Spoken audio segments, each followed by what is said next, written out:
Support the dope. If you a real one. Support the dope. If you a day one. Support the dope. Let's have some real fun. Support the dope. Hey. I'm Carla D. Brown, host of Support the Dope Radio, and this is the AI Reckoning, music, power, and the future of creativity. We're in a moment where AI is no longer a future conversation. It's already changed the way music is created, distributed, protected, and monetized. Today's conversation isn't about whether or not AI is good or bad. It's about impact. Who's at risk, who benefits, and who gets to decide the rules as technology is embedded into the very fabric of our industry. I've gathered creatives, executives, and legal minds, as one perspective isn't enough to tell the full story. While innovation has always pushed music forward, it has also historically widened gaps before it closed them. So today's goal is not consensus, it's clarity. Clarity about power, responsibility, and what it means to protect the human creativity in an increasingly automated world. To give us an idea of the range of experience we have at the table, I'm going to hand it over to our moderator, Jeffrey Beckham Jr., who's going to give us a brief bio about all of our panelists. Jeff. Hello. Thank you all for being here. Before we dive into questions, I'll give a quick read of some amazing bios. First, we have Warryn Campbell, multi-Grammy award-winning producer and songwriter whose work has shaped gospel, R&B, and hip-hop at the highest level. Eric Dawkins is a Grammy-nominated singer, songwriter, producer, A&R, whose career spans decades of work with popular artists across gospel, R&B, and pop, and is one half of the legendary gospel duo Dawkins and Dawkins. Jovan Dawkins is a music publisher, film composer, producer, and label owner with deep experience at the intersection of music and business. And Emmy Oraefo of Emmy Oraefo PC is a global entertainment attorney for high-growth musicians, podcasters, athletes, media, and creative entrepreneurs, specializing in rights ownership and IP strategy. Emmy is also CEO of Creative Passport. Thank you all for being here. Carl, I'll hand it back to you to kick us off. Yeah, let's get started. So when we talk about AI having changed the music industry already, what do you think has been affected first? Is it the creativity? Is it the labor, ownership, or power? Who's that to? Is that to me? Any of you. I would say all of the above. All of the above? Yeah, it's definitely affected all of the above. I mean, in positive and negative ways, I think. And that a lot of times can depend on whose objective it is. Personally, I would say it's enhanced some of the stuff that I've been doing, inspired even in some situations. But I know people that are literally bashing AI. I had somebody literally yesterday that I was speaking to about AI, and they said they hated AI. And then I started explaining the way that I use AI, and the question came up at that point, like, maybe, I don't know, maybe I should try it. I was like, I promise you, if you try it in this capacity, you may have a more positive opinion of it. But if you look at it as something that could possibly take your job or take food off your table, then yeah, you're gonna look at it as something that's negative. So you just have to be in it to really give a valid opinion of it, and not just something that you're looking at from a distance. I think it's important to note that AI, I believe, is we talk about gatekeeping, right? I think there's some gates that should be kept closed and some that should be open. I think the last frontier of that gate has been kicked down. The last frontier that we didn't even have to keep a gate on was creativity, because you had to be good. You had to know what you were doing. You had to be skilled in whatever. If you're a drummer, singer, songwriter, producer, whatever it is, now that gate has been annihilated. You don't have to be anything. You know what I'm saying? So it does infringe, I think, on that final gate to me to where, you know, somebody sent me some songs the other day from one of my artists, and I said, oh, okay. And the person that sent me the songs is a kind of older person who's not necessarily, you know, a tech person that knows technology well. So she sent me the songs, but she sent them to me. She didn't make MP3s of them. She sent them to me straight from the Suno app. So I'm going. And then she said, you know, well, you know, you feel free to, like, you know, write what you want on top of it. So I'm like, well, who wrote this? Yeah. You know, so it's just it's impeding, infringing, and disturbing to me on the creative stuff.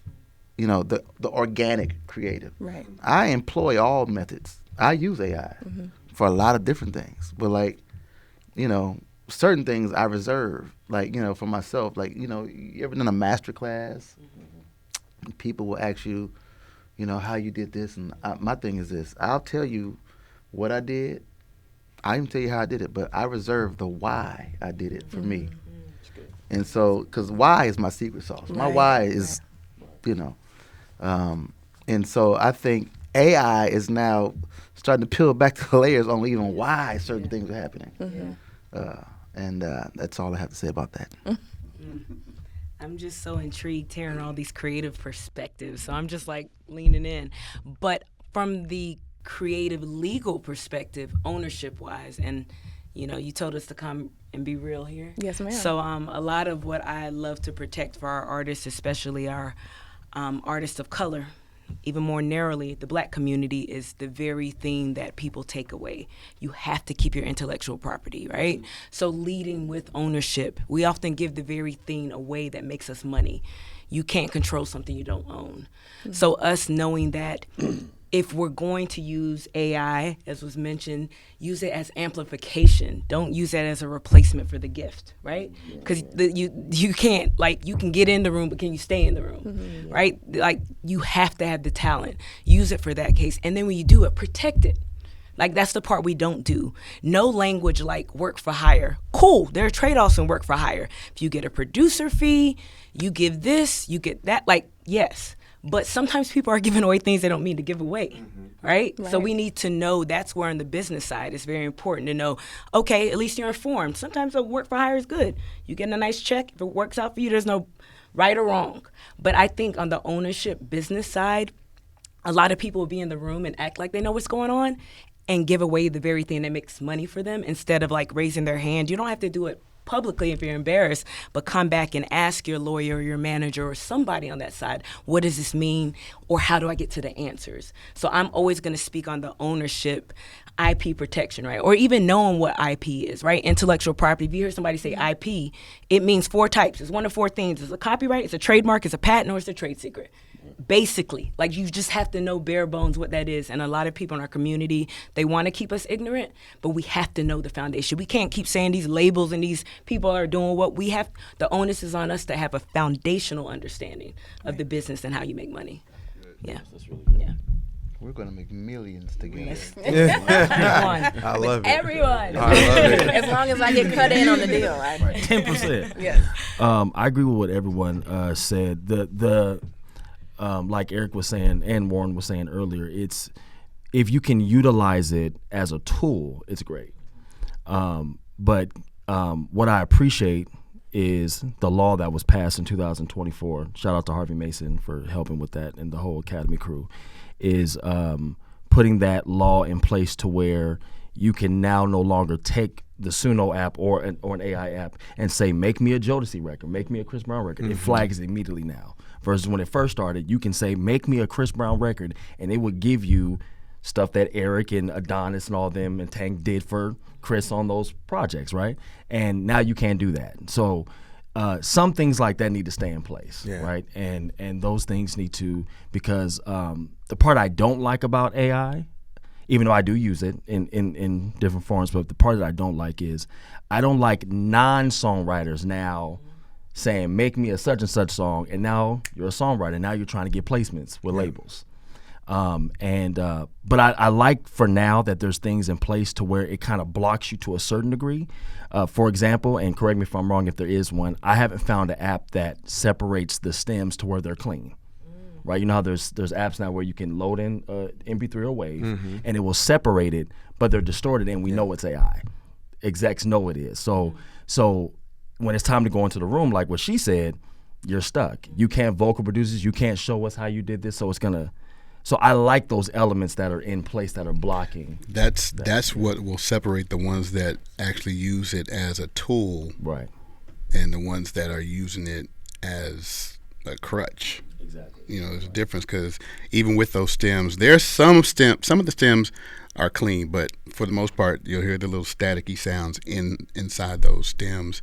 But what people like me do out, like if it's a vocal thing, I'm singing it over. Like, because sometimes the AI, specifically Suno, will sing some stuff that's humanly impossible to sing. Right. And I'm like, nobody is ever going to sing like that. But can I ask you, just as a creative, like you all are tuned like to have the ear, but like twofold question. You hear that and you know whether it's an octave or whatever the sound is that you know. And then secondly, what do you do with that information? Are you automatically like, yeah, I'm good on you, I don't want to work with you? Like how do you digest that? I think it's depending on who it is, and if I know that they're using it for, say it's somebody that I work with that I know they can't sing. Yeah. If they send me something that's an idea that they came up with and they needed something like Suno or some app to make it palatable for me to listen to, because you know people like us, if we hear something, we get a demo and the voice is ugly or just I would never sign this person. It's hard for us to listen to. Yeah. Unless it's just an amazing, say, production-wise, the track is dope, vocals is just okay, the writing is good. So there are elements that we look for that will allow us to listen to it. But if certain things aren't in place when the song comes on, we're just like, yeah, no, next. And we can hear it, though. And we can hear it, yes. We He can played hear me it. something earlier today on his phone. And he I said, said, that's Suno? Yep. See, y'all automatically. Yeah. I know You exactly, because, Yeah.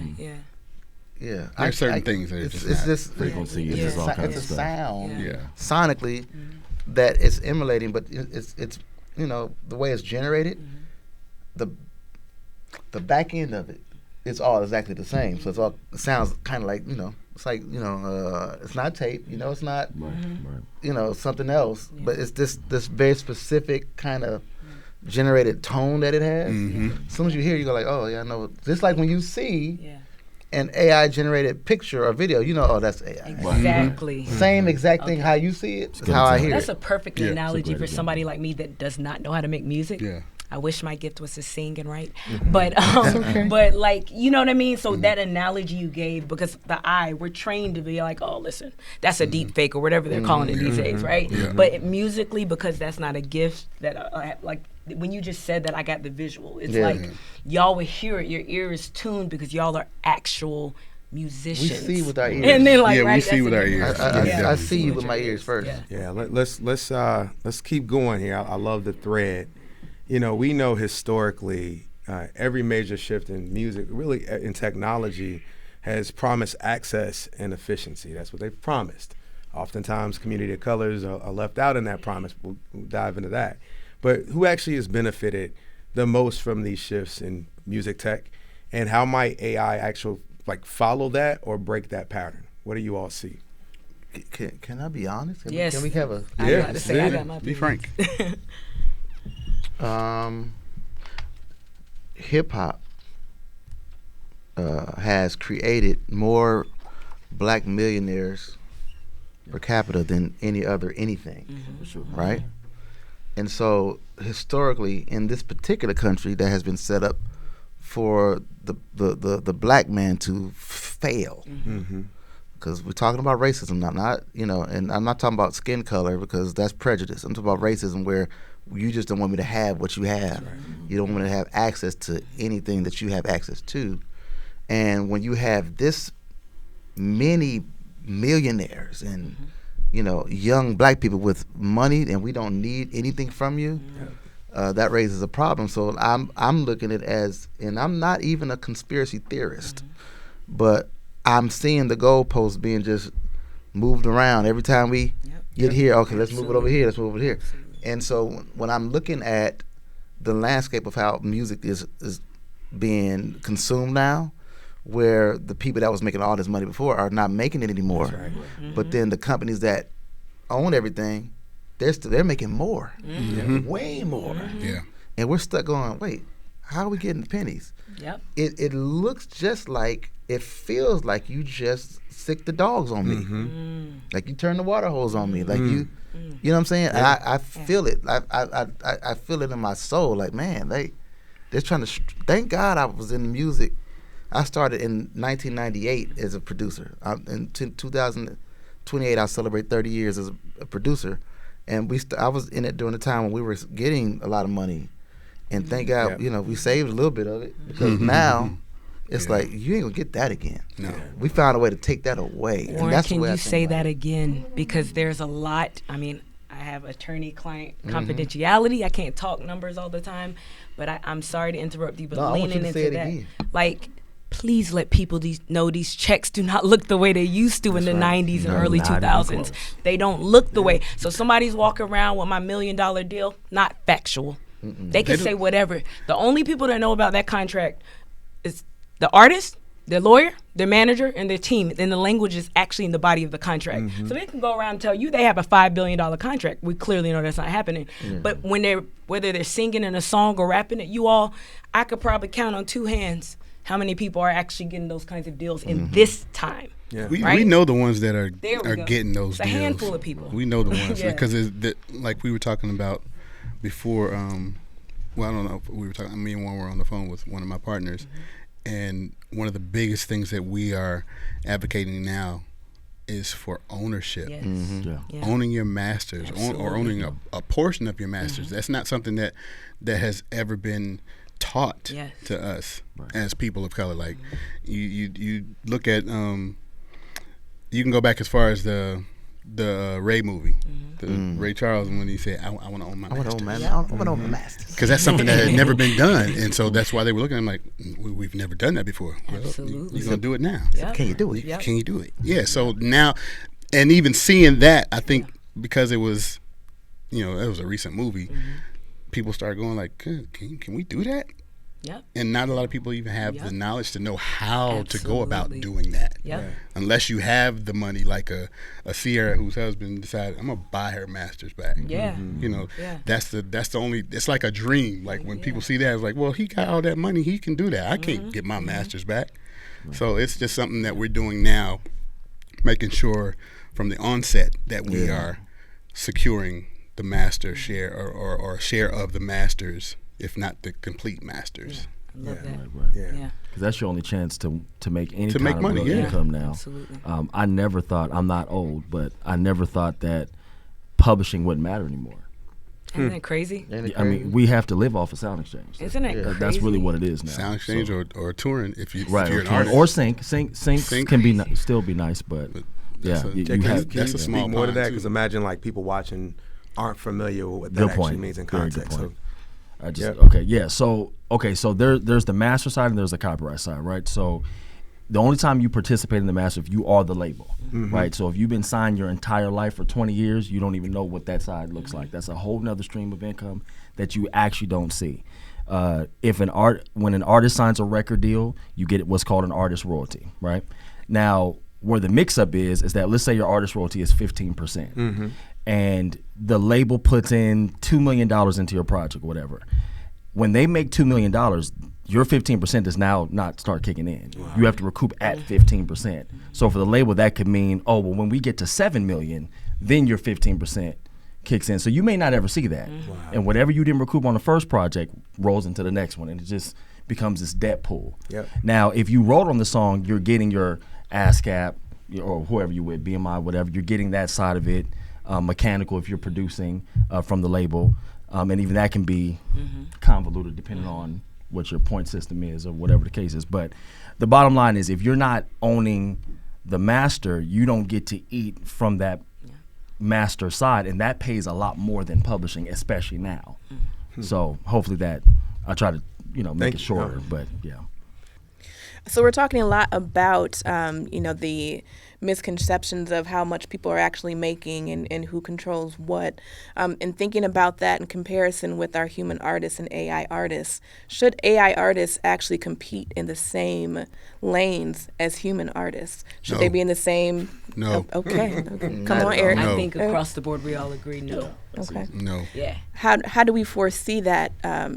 Is it a world where we could have like Grammys for a human artist, an award for an AI artist? Do they have different categories across genres? How do we foresee that in the future if they're not going to compete? I in the think at same a point space? it will become necessary to do that, or AI, or somebody just create an award show for AI, Right. Yeah. or an award system Leave for them AI. out of the Grammys. Yeah, I don't think it should We be don't need them the in the Grammys. Yeah. And that's something that Harvey has been, they've been talking about and trying to create. There's some legislation now that passed one level, but they're going to the next level to try to create some legislation for specifically the AI situation. But I was at a panel yesterday. Somebody asked that question, like, well, what if they just create a category for AI? And I'm like, no, because it's not even a competition. Like, why would that even be something that you would? Who are you going to give the statue to? That's Yeah, what who's I- gonna that take the was- statue? that's exactly- Who's gonna take the statue home? The prompter. The prompter gets the statue. So let's give you let's give you an air statue. Yeah. This is here. Yeah. We present this to So you. so what about the attention of record labels? Like should they be competing for record deals with human artists? I just don't believe in record deals for AI artists. I don't know. Yeah. What is that? Yeah, it's I like, even when I see these articles about it, I'm confused. Because exactly what was said, like, who are you signing? Yeah, Like, Right. like, who are you actually signing? Because this is the bottom line, and this umbrella is a whole lot of stuff.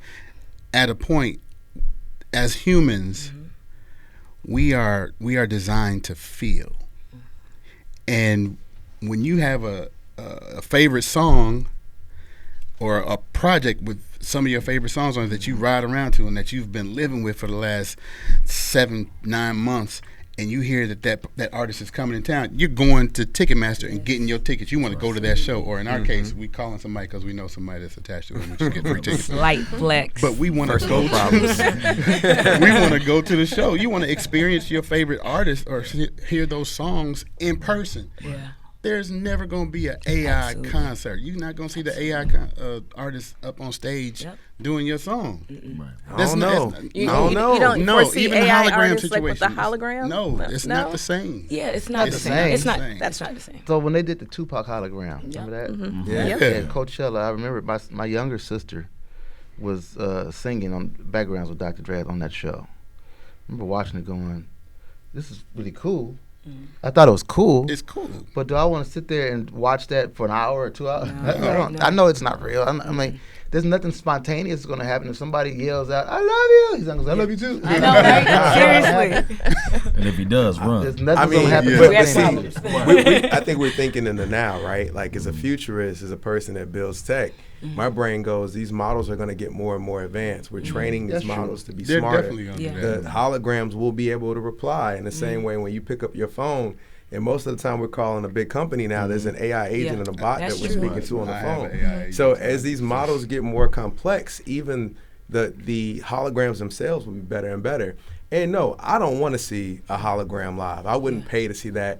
But I know I'm 45, and I know I got a 21-year-old nephew whose whole worldview about AI and how he experiences the world is a lot different than mine. So while we sit here, for us, it may never work. Yeah. But there is a generation that's growing up in the digital era, and the way they engage is a lot different. Very true. But how would you explain, are they no longer going to have meet and greets? Because who are you meeting?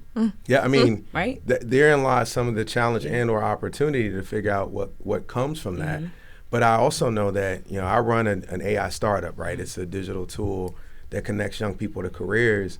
And I've got 59,000 kids in 6 months who've signed up because they're not comfortable having dialogue in person to ask some difficult questions around, I don't want to tell anybody I don't know what a resume is. So I asked this AI chatbot, who can help me produce that. And so again, as I think about the next generation, the way they're experiencing all this is a lot different. I agree, Jeff, but here's my counter. I hear you, but I don't think we need to reward certain behavior, because we don't need to reward the fact that, I'm sorry, I hope this doesn't sound harsh, that people are socially inept. I'm going to go that far to say that. We can't celebrate that.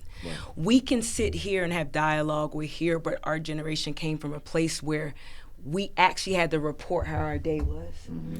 TV was a privilege, right? I had to earn my TV rights. I don't know about the rest of y'all. The TV's not babysitting you. So we have to be careful with technology and culture. We use that word culture a lot, but making sure that we're advocating and promoting certain things, but we're also keeping certain things that make our community strong.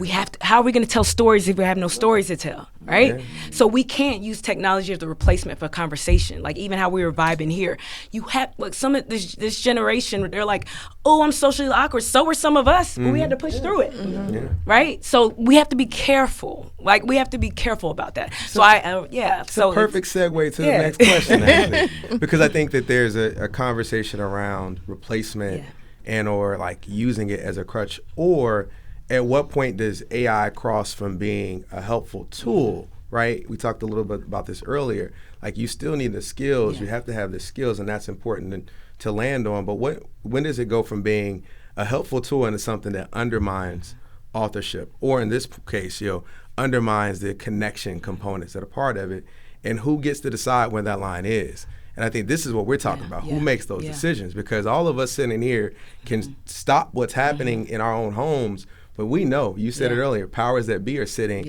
and they have plans way out. Where we have, I don't even want to get into some of the stuff I've read about. So this is the question of like, who gets to decide where that line is, and where is the line? Now, I was in a meeting yesterday, and this particular person, I gotta be careful with my words. Okay, this particular person is a part of a big AI company that we all know, and he told me yesterday that they're no longer going to push. Now we'll see if this actually happens, but they're no longer going to push the replacement thing. They're going to push it as a tool. Okay, right? That's what they're saying. And a big songwriter came in and became a part of the board quietly and said, "Hey, this is how you need to promote it, because if not, you're going to run into these brick walls with the Academy, with Billboard, all this other stuff." So if that is actually true, then we should see some shifts this year and next year, right? And then to go back to the show thing, I was going to touch on that too. I think the only world that the whole hologram whatever thing will work is the EDM world. I can see it working with a DJ. Because their whole world of concerts is way different than what we're doing, right? They have the gorillas. Gorillas that do with the mouse head, and you don't see them anyway. Right. Yeah, exactly. It'll work there. It'll work there. Yeah. But in R&B, pop, rock, no. We need the guitar to be smashed. We need to be burned. We need to, at church, we need somebody to, we need to feel human connection. That's when it's going to go, I think, left.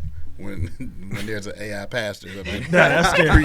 preaching to you. It's coming. You might have just spoken into existence. No, somebody is thinking about it. I guarantee you that's going to cross somebody's mind. But I think at that point it's, okay, y'all, now this is sacred. There's certain things that are sacred. And even as humans, there's certain things that we just shouldn't give to AI. Exactly. I mean, and it depends on what it is. Everything's evolving, like you just said. And what you said was so brilliant in terms of talking about how we raise our kids and being socially awkward and inept, and teach them how to live and walk through that. We used to go to the mall as kids and try to talk to girls and get their numbers. We had pens in our pocket, and little pieces of paper, because I'm getting numbers. That's right. You had to learn. My son, he's 15 now. He's like, got a little girl he like at school. I'm like, how'd y'all meet? At school. I'm like, but did you talk to her? I want to know, did you walk up to her and talk to her? He was like, I did. I was so happy about that. I was so happy. I was like, you really walked up? He's like, yeah, we met in class or whatever it was. I'm like, because that's not happening a lot. But I was going to say, even in the faith space, AI is being used. Preachers are using AI. Yeah. I'm a part of a startup as well called Sermon Book AI, where we'll take the URL from your YouTube where you preach, put it in our system, and tell it to write a 10-page or 10-chapter book based on what you. I mean, and it's not just like chat spitting it out. It uses what we call denominational intelligence. That's right. So there's guardrails. So it's not just pulling stuff out the ether like chat, right. but like everybody's using these things, right? But it's about how you do it, and I think just like alcohol, weed, food, everything else, anything you abuse will kill you. Absolutely. And this will kill the platforms that'll kill the music, all the stuff if we abuse what we do. You know what I'm saying? So that's all about, I think, balance and, doing all things and just do it in moderation. You know what I mean? Use it. You have to look at AI as the internet. Think about that. When the internet started, it was people looking like, I'm not going, what is that? I'm not doing all that. You can't today do anything. Come on. You're right. If you go a day without the internet, you're either on an island somewhere, and even then, you're taking your phone and you still want to be connected. You have to intentionally disconnect from society. You have to. Otherwise, you're always going to be attached to this. Whether it's just to see what time it is. It's just part of us now, and I think AI is going to be that. It's going to be the internet later on. That's the analogy of how the internet just caught on, and then 10 years after it was started, it's in every household in America or in the world, really. So AI it's the same way. It's just going to grow like that. But again, we have to govern how it's used. Use it. Don't let it use it. That's Yeah, right. use it. Don't let it use it. That's a quote. Say that one more time so the people. Did I say something? You said something. You said a word. Use it. Don't let it use you. Yeah. That's good. What's fundamentally different, right? So we talk about AI artists. I think like Zaina Monet, and there's a few out here that have gotten deals. I know. I was reading Timberlake's got this whole thing he's doing around it. You all have been in the game, decades of experience. So what's different about marketing and pushing an AI artist versus a human artist beyond just the concerts components of it? And then what advantages or risks does that create, both for the label, other artists, and producers and creatives? I'll say this, and you're in tech, so I'm not talking about you. But a lot of times, because of where we are now, tech, feels like they're the only game in town. Yeah. But it's still about fan engagement. Yes. It's really about, you can still do the same thing, because if you look at somebody who's selling out arenas, like Brandy and Monica were killing the game. But if Brandy and Monica put a song out tomorrow, the streams are not going to reflect what they just did on the road. That's right. See what I'm saying? Exactly. And so you still got the fan engagement. Listen, vinyl has gone up for the 19th straight year in a row, right? So there's still physical, copies, and people still buying vinyl, buying CDs, buying merch. Merch is physical. You know what I'm saying? And it costs more than a CD. You know what I mean? A cup, a mug, a hat, whatever.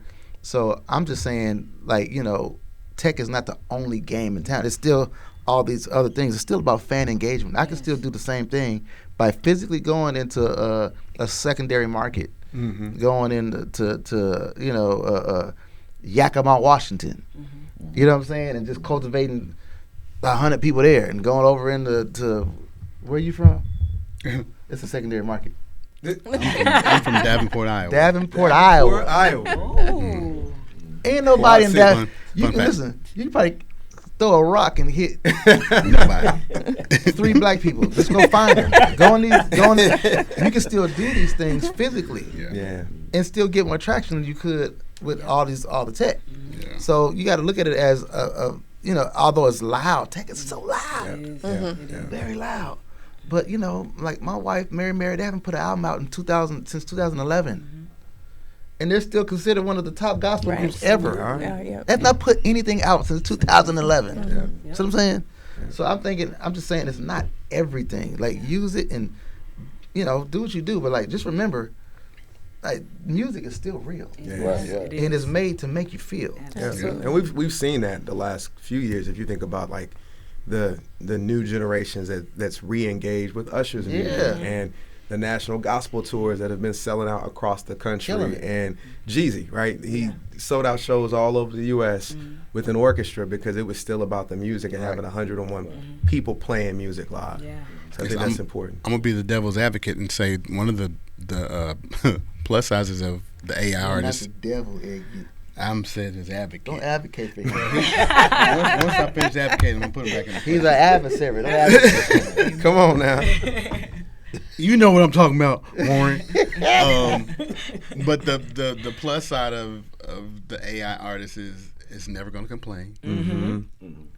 It's always going to be on time, unless your computer's broke or whatever's generating the AI is messed up. But it's you don't. It's always going to be whatever you need it to be. Yeah. That's the plus side of it, and I think people are looking at that because we're in a microwave society because we want things when we want it, and we don't. There's no real. We don't want to spend time. We don't want to invest in the craft as much as like we had to do. Like we had to have our 10,000 hours of sitting there working on dexterity and or even songwriting. Like there's things that we had to spend time to get to where we are. AI, I can sing into my phone into Suno and it'll create a song. It'll be a full song within 2 minutes. Period. Flat, top to bottom. That's the generation that we live in. Everything wants to be. Everybody wants things right now. Like I don't want to wait for it. And the danger in that is the virtue has been drained. It's it's not even there. The virtue. When I say virtue, like patience is a virtue for a reason. Waiting is gold. Being able to wait for something is gold. Listen, I grew up with a microwave in my house. I don't have a microwave in my house now because as an adult I've learned and I've tasted that food just don't taste as good as it does in the slow cooker. Come on, Pastor. Okay, now. Well, my wife, I love. I call it that meat. Pause. And so, I'm glad you said it. but it's what do you call it? It's roast, pot roast. Pot roast, yeah. So I'd be like, baby, About pot roast. Baby, can you make that meat? that's what I. We're That's talking exactly what I about say. pot I'm roast. like, hey, The meat is E, pot roast. E, can you make that meat? She'd be like, yeah, I know what you mean. But she puts it in the slow cooker, like Friday sometime. I don't eat it till Sunday. It's just been slow. Let marinate. You can't make no pot do roast that. in the microwave. Can't do that. So wouldn't that work way out it'll at be all. falling off. Come on now. Tenderism. Can I say that anymore? Can we still say that? I don't know. That's another That's another podcast. We got a whole other podcast about that, brother. Yeah. So if we're talking about I know that we kind of think in the future we're talking about AI artists not competing in the same lanes, but today they kind of are because we have AI artists on Billboard charts. We have AI artists with record deals. When we talk about a label signing an AI artist, do we actually really know who that serves, who that benefits? Like, is it the person who came up with the AI artist? Absolutely. That's the only person that serves. Yeah. So what? One person. For a label that's interested in AI artists, how does it serve the label? Labels are banks. Yep. Yeah. Thank you. And these contracts are very high interest loans. Very high. And so, I mean, that you'll never pay back. I knew when he sighed that he was about to land. So I was like, thank you. Because everybody, like as a lawyer, people are like, and I'm sorry to interrupt, but they'll say, I literally have dealt with talent earlier in their career. They would say, oh, no, somebody, the label's attorney will look over. I said, no, baby, that's a conflict of interest. No, you have to go get your own independent counsel. So to your point, because they're like, oh, it's in my recording budget. That is a loan. It's not free money. no. So when you said that, I knew he was going to lean in because that's some of the artist's education. The label is not there to do you a favor. They have to meet a bottom line. They have to make money. And when you don't make sense, they would shelf you or they would throw you away. And I'm so sorry. I know that sounds like whatever. But it's the truth. It's the truth. No, they use you as what they call they use you as what they call revenue artists. Absolutely. So the money that your project makes goes to other There we artists. go. Yeah. That's right. Yeah, and they have the right to do that because you signed it. all those rights away. Yep. So they'll take bits of, you think like, man, I haven't made any money. Yeah, you did. Yep. Yep. They just took it and put it over here with them. Mhm. They can do what they want to do. I mean, listen, I understand, but I'm just kind of like, you know, at the point where I have 3 children, and they're all, my son, last night he's been on Logic, and now he asked me to get him Ableton last night. We were sitting there, I was teaching him how to work it. My youngest daughter is writing and rapping, and my oldest is 21, she's singing and writing. I'm trying to figure out what kind of music business are we leaving for them? Are they going to be able to, I told my daughter she had to go to college. I didn't go to college. I said, because when I was your age, my ambition and my discipline was such. When I was coming out of high school, I bought my parents a house. Wow. I was already going. I was out. I started making music and making money in music at 13 years old. Amazing. So, I mean, you know, by the time I'm graduating high school, I'm out of here, right? I said, you don't have that same thing, and your generation don't have that same type of drive. So you going to school, right? And until you figure out how to, you know, get your drive and your discipline. But my 15-year-old son, he's like up all night making beats, and I'm watching his dedication. I'm going, what is he going to get? What is there for him?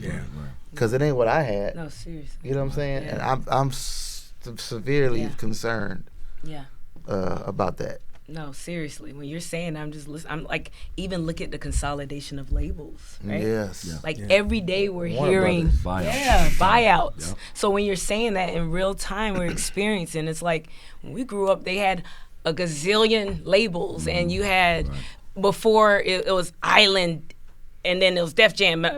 Island Jet, like you started seeing the Universal consolidation. bought all of them. Exactly. So you have your big 3: Universal, Warner, Sony, and you have subsidiaries under there. But slowly we're seeing fewer of those each time. So when you just said that, Warren, it's like, what are we leaving? So yeah, they're independent or indie labels, as people say, but like, is your son gonna have to create his own label? Like what are we? I mean, you know, what I've done for myself. This is just my own personal testimony.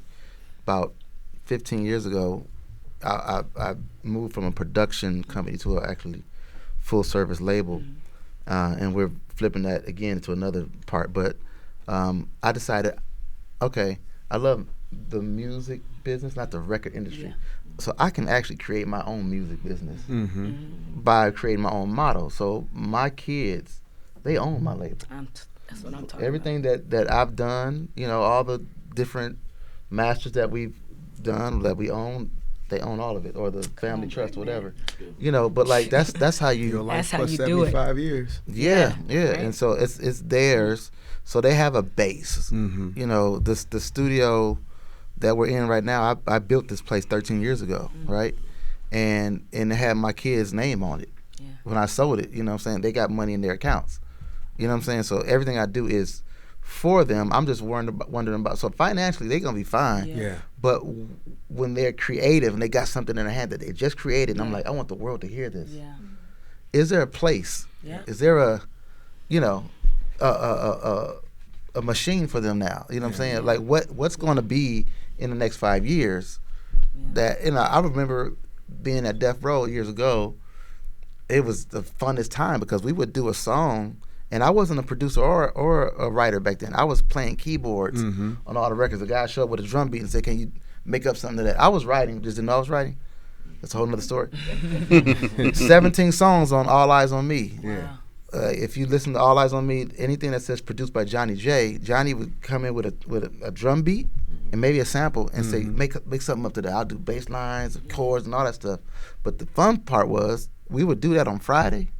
That next Wednesday, it'd be in a heavy rotation all over the world. See that? Yeah, right. They just push a button. It was like, I'm like, wow. And then I noticed as I was matriculating, you know, and becoming a producer and a writer, and all these different, you know, partnerships I was forming with different labels and stuff like that, but they all had a thing where they can, and it was everywhere. Yeah. It's like, man, where is that now? Yeah.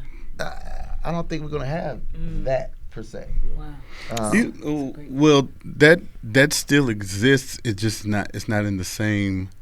We Where don't get is the. it? It's the internet. Like you create a song and it could be out. It might not be. You have to. There's more work you have to do. I think it's hit and miss though. It's definitely hit and miss, but it's like the ones that come out and blow up and go viral.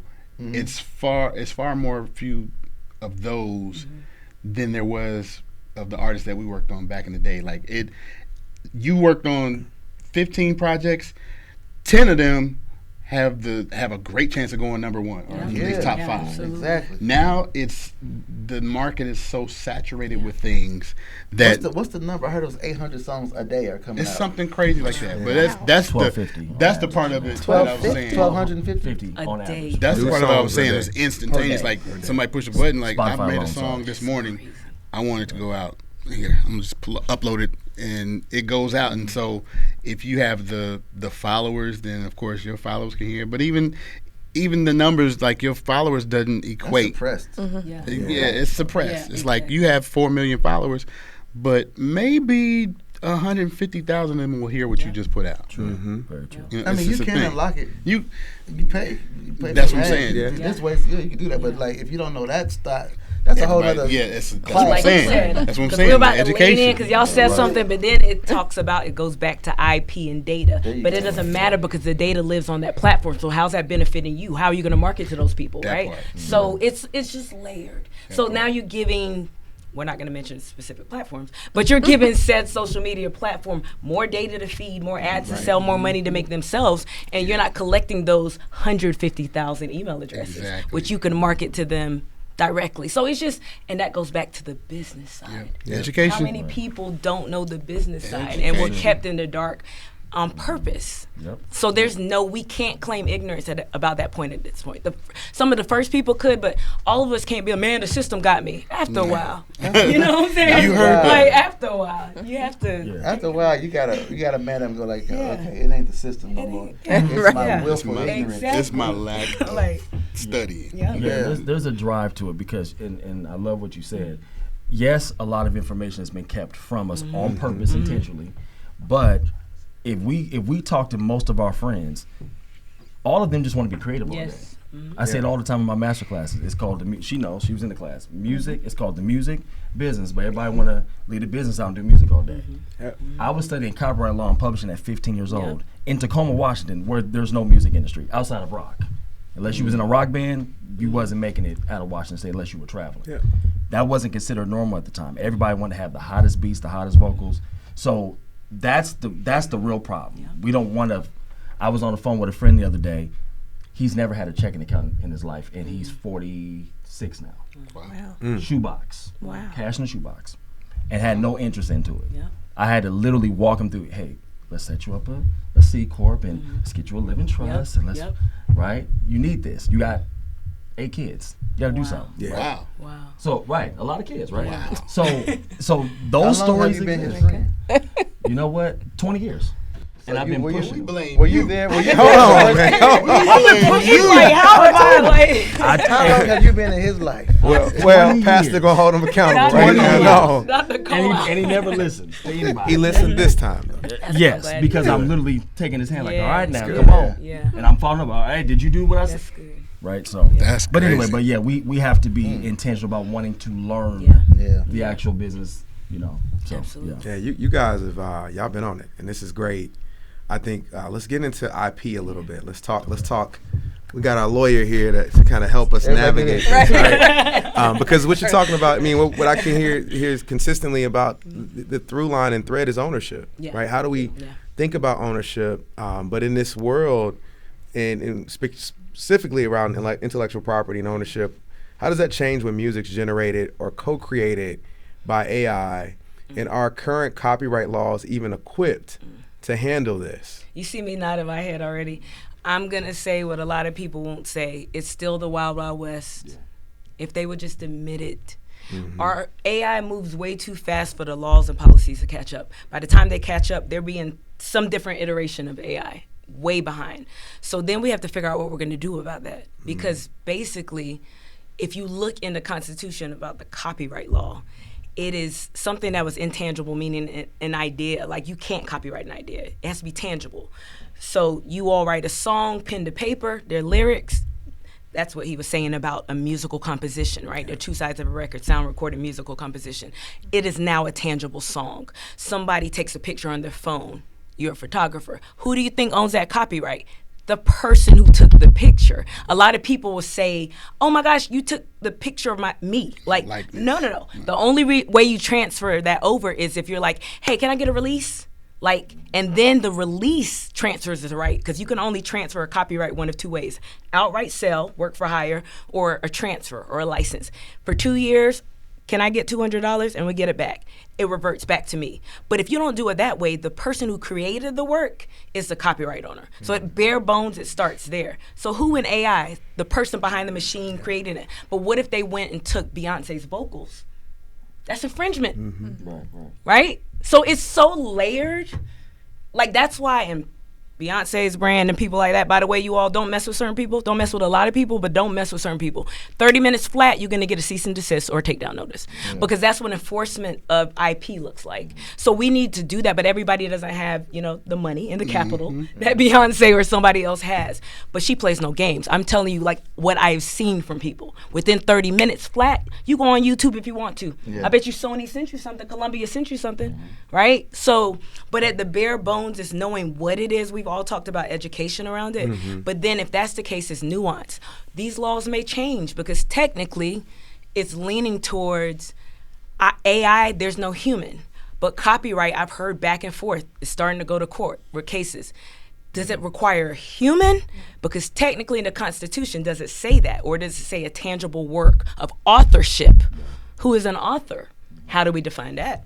Yeah, and it's a fine line between creative works and technical things that we develop and build too, right? Like if an AI writes a song, that's a lot different that I perform than it writing code for me that was done as a use case and a tool. And that those things get real interwoven. See, but Jeff, if you wrote something and all of a sudden I came and significantly, the word is like, it has to be a distinction. Somebody can't go say, okay, Warryn wrote a song and I put like 2 different words.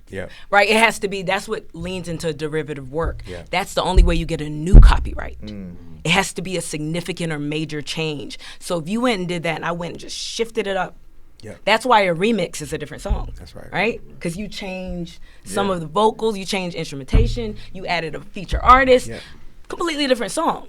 So if you do that to, you know, an app or code, but what people try to do is like strip somebody's voice or strip somebody's likeness. No, that's infringement. And then say, oh, I added a little twink. No, but if I listen to it and it sounds like this artist, and then I find out you did take their vocals, they're gonna sue you. You're a thief. Like, you're a thief. Right. Like, yeah, you're a thief. Thief and a liar. Right? It's the glasses that made I it know, more right? impactful. Made it more powerful. Because I'm sitting there thinking, I'm going like, man, like this, it's so nuanced. So we're not dealing with one thing that is one thing. It's sort of like the idiosyncratic conceptualization of AI. What it is to me is not to you. That's right. That's what right. it is to you is not. It's kind of, you know what I mean? It's Yeah. very hard to say let's corral this and make this decision about this. I don't think it'll ever work that way. I think it'll always be something where somebody's doing something that's new, or somebody's doing something that we never heard of, or it's going to be always this thing that we're going to be fighting, because that's the way technology works now. It's a bunch of stuff the way that's it's supposed to work. that's what I'm saying. Like it's a new frontier, and our minds are just not ready for it. So my suggestion is just to, you know, I'm not capping this off right yet, but I'm just saying just to be open for all of it. Don't be closed-minded about it. Protect yourself, but don't be closed-minded. You know what I'm saying? Because it's a tool. You can use it. You can do great things with it. But like you said, if you don't own it. Will.i.am said this yesterday on a panel. He said, I'm careful with what I give to AI. I'm not giving them all of me. Because that's essentially what you're doing. When you put your stuff into whatever program it is, you're literally giving them you. So there's a portion of me that I'm never going to give to AI. So really that's meaning, because once you we're gonna put that on a t-shirt. So that's like you giving part of yourself to everyone else that's using AI. That's the concern. Because if you feed it, it's retain it, and then someone else asks for Will.i.am's likeness or Eric Dawkins' likeness, they can get that. That's a concern. Because you've now trained the tool to do that thing. Like, it's very layered. You know. I mean, so it's interesting because let's you know, Suno, right? If you've done any of the Suno tutorial videos online on YouTube, they'll tell you can generate it But in order for you to actually use this, you need to go back in the studio, recreate it, modify it, Absolutely. so that you actually can use this, which goes into like who actually owns it in the first place, right? Who owns what's created, the likeness, whatever comes out of AI, and what happens when those assets outgrow the humans behind them. Yeah. No, because what happens, y'all know we all do it. Lawyers are guilty too. I'm not going to sit here and lie to y'all. When you do that, you have those click notices and it has long terms and conditions. You the just platform scroll will- and go to the Yeah. bottom. Nobody, you sign it because what do we all say? We're irritated. Dang, I got to do this to get past this point. Click sign. So the platform will own it. Somewhere in all that verbiage, it's going to say, by entering this, you decide to trade whatever it's going to say. So instantly, without even seeing it, they own it. That's the point, because they bank on, you're not going to read that. You're not going to read 9 pages to click on this thing for $9.99 that I need in 5 minutes, right? So they're banking on, like you said, it's popcorn culture. Because that's why I said I had to mention lawyers, because sometimes it's like, whatever, you going to take it anyway. Like, you might think about that, and it's a trade-off. We're not saying it's right, but like they own it by default. And if they didn't put language in there as a lawyer, I'd be like, that's on y'all, that's stupid. Because I'm not saying it's right, but if they didn't put language in there for them to own it, that's why they have lawyers that make sure they own it. Because now that becomes their intellectual property, and somebody's like, you stole from me. They were like, go on page 8, subsection 15, and you'll see that by entering this platform, you signed away your rights. That's how they get people every time. So like Will.i.am said, I've actually heard him on the panel as well, not currently, but like a few weeks ago. Actually, I was in Davos. And I heard him on the panel there. And he was saying the same thing. I'll tell all the creatives I work with, don't give away something that, don't give them your best if that's it. Keep your best for yourself, whoever the it is. And then because you're training the model. Even when they say like with ChatGPT or anything else, by paying for this, you have that license I talked about. Y'all, come on now. They're still keeping something. Let's be honest with ourselves. Even though they say, oh, you retain the rights, they're still keeping something. Yeah. So when we think about, keeping, the best part of yourself for yourself, or we talk about not, giving AI the tools that someone else could use in your likeness, we start to kind of get into the area where people start to say the fear in AI. A lot of people, I've had discussions with people about good and evil, for AI, whether it's good or bad. And a lot of people are saying, AI can be what you make it. If you feed it good, it'll be good. If you feed it evil, it will be evil. So where is the fear that we hear in people's, in the comment section, on social media, or the people that you encounter in your daily life? Where is that fear warranted? And where is it overstated? Because sometimes we might just be making something bigger than what it is. Carla, I will say a lot of it is what I know all of us will agree here, specifically in the Black community and the Black diaspora globally, is we are always asked to contribute, but we're not owners of the thing. So we're tired of being used. So because of that, we're reluctant, and we're like, oh, so you're just going to take all my ideas again and run off with it? So if we're being really honest here, we're tired of people coming and snatching and extracting. That was the whole premise of the source of the continent of Africa. It's called the dark continent until y'all want the diamonds and the oil and the coal and the cobalt, and we can go down the cocoa and the gold and everything. And everything. Like so it's dark for certain people but not for others. Right? So like we have to start being real about this dialogue and who is training this AI. When we're so busy taking away diversity, you need diverse minds to train things, or else we're going to be robots and puppets and everybody's going to show up the same. So until we're ready to have that kind of dialogue to build this stuff out, it's always going to it's going to grow and scale but hit a ceiling and only really, really impact a certain group. Right? Right. So. So to the songwriters and the producers, on the panel, is there a fear that AI might take over what you do? I don't fear that at all. Because, first of all, God is the God of all creation. That's right. I was saying this earlier today. He'll do the same thing, but he'll never do the same thing the same way. That's right. Yeah. You go through Scripture. He's never done the same thing the same way ever. Right? And the more we create, the more we're like him. We were created to be creative. We're just creative. And listen, it'll never be like as powerful as a computer's brain is, it'll never touch the human mind. Absolutely. Not ever. Absolutely. Not ever. Because it can be full. Yeah. Your mind can't. Right. You know what I'm saying? The mind is a whole another thing that you know, man. Like there's studies on this where, you know, this was years ago. I watched something where there was a computer tech and the guy, and it was about retaining things, and the computer spit back what you said verbatim. The brain spit it back sort of the same, but it was like slightly different, slightly altered every single time. But because it was always creating, it just never stopped creating. And so because of that, I tend to think when I pick up my guitar and play and say, here, AI, here, whatever, do that, it'll spit back what I played or something. But I'm going to pick it up and do the exact same thing, the same chord, and it's going to sound different because these are human hands. Yep. Right. Absolutely. These are human hands. This is a human voice. It's not going to be perfect A440 pitch all the time. It's going to waver. It's going to be, and that's the beauty of being human, is because the imperfections of who I am make the perfections of what you hear. Absolutely. See what I'm saying? So like I'm changing and evolving second by second by second by second, right? And so when I'm playing this music, it's like it's coming out of me. I mean, the way I do it, you know, I would be in this room and I would just tell my engineer, hit record, give me a click track, hit record. I don't know what I'm getting ready to do. Pretty much every song you ever heard me do was like that.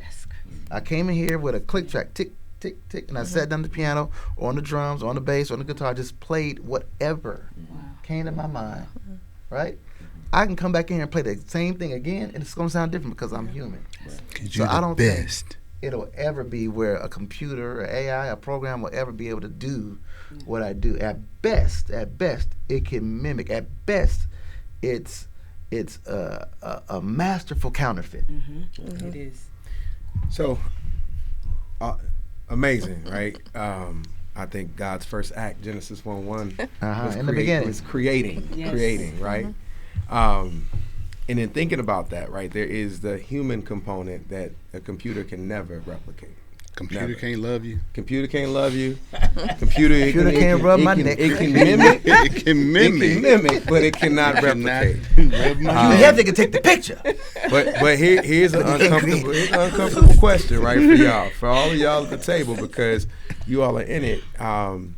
There's also the business powers that oftentimes control the purse strings and control.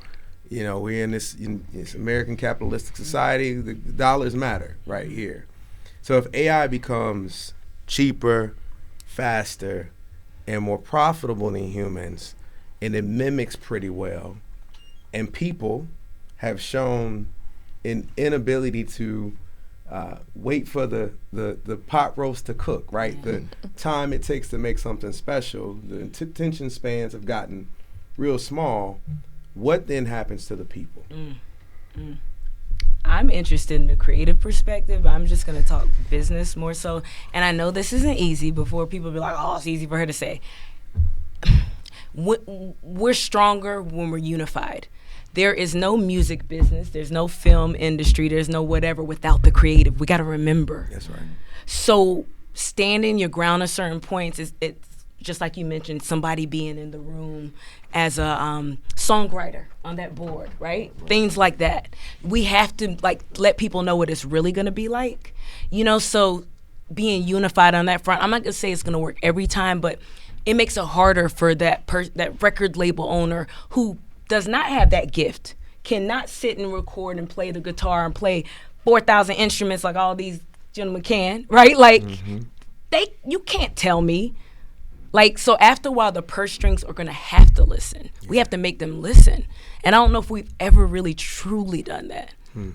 When is it going to be the time? Because it's hard to, because I would love to say, I sat in rooms with people like me and a bunch of us in the room say, listen, let's turn the faucet off. Yeah. And see what happens. But there's always going to be a leak. You're right. That's always a leak. Because it starts strong, but then the leak comes in. Because somebody's greedy. Somebody's there like, it I is. gotta do. I gotta But put more. that's the problem. That's why I Remember, said- we were boycotting Target, right? Yeah. I still ain't been. You know, I'm Still ain't not full on Target, but I got friends that say, well, shoot, Target ain't paying my bill. I'm like, you sound just like a. Yeah. That's so Boom. dumb. That's so dumb. But Yeah. Target. I'm like, that's cute to say, but Yeah. for real, No, for real. they are really trying to hurt our Yeah. people. I mean, what do you- Yeah. So there's always a weak you're right. somebody, You're but right. but if we were ever able to say, we're gonna shut it down. Because there's no industry We're without not touching. Yeah. What are y'all gonna do Yeah. when black people don't create hip hop? come What are on. y'all doing? What are y'all gonna do if black people ain't playing the jazz, ain't doing it no more? We just stop and we just sit there and go like, let's see what you come up with. Absolutely. I've said it publicly. Absolutely and nothing. But nothing. I said it publicly and privately. There is no entertainment industry in any Yeah. silo without black people. Right. Anything. Period. So because of that, until we know, I know we have the worst conversation, but exactly what you said. Like, somebody could hold out 10 days. We have a 30-day holdout, and somebody on the 29th day, right, will do that. But, like, it's... I had to. Exactly. But it's like, if you take... We truly don't understand our power globally as black people. Or our dollar, yeah. Because if we did, we keep having these talks and these iterations. If we did, I live between the U.S. and Nigeria now. So I know when I'm on the continent, I know when I travel other places, how they're like, they're looking at black American culture. America's the best storytellers. I know there's a lot going on right now in this country, but like, still nobody tells stories like us on the earth. We don't know it. And who are they listening to? Black people specifically. I'm hearing this globally. Do we know that? Does the average black person know that in America? Okay, then. That's what I mean. Yeah. I mean, we are. There are, and I go to a lot of tech things, and sit with a lot of investors and funders, right? And there are people right now building billions of dollars in funds to fund the creator economy. Yeah. Right? Like, largely behind a lot of these young brothers and sisters like Speed and Kai and these younger ones that are making a ton of money creating every day. Right? Call it what you want. I don't watch the stream stuff, but it's literally about their creativity every single day and what they're doing.